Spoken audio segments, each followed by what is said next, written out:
Hello friends, அனைவருக்கும் இனிய தமிழ் புத்தாண்டு நல்வாழ்த்துக்கள். தமிழ் வருஷ பிறப்புக்கு எல்லார் வீட்லேயுமே மாங்காய் பச்சடி செய்வாங்க.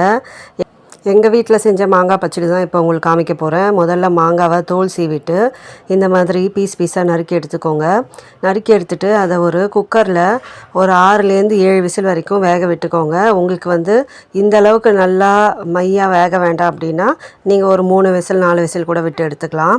ஏன்னா எங்கள் வீட்டில் வயசானவங்க இருக்கிறதுனால அவங்களால கடிக்க முடியாது, அது பீஸாக இருந்தால். அதனால் நாங்கள் இந்த மாதிரி வேக வச்சுருவோம்.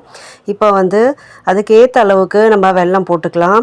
வெல்லத்தை நிறைய பேர் கரைச்சியும் அதில் ஊற்றிடுவாங்க. சில பேர் அப்படியே டைரெக்டாகவும் போடுவாங்க. அது வெல்லத்தோட குவாலிட்டியை பொறுத்து இருக்குது. அது ஏதாவது தூசு நிறைய இருந்துச்சுன்னா வடிகட்டி இதில் சேர்த்துருவாங்க. நான் நல்ல வெல்லங்கிறதுனால அப்படியே டைரெக்டாகவே போட்டுட்டேன்.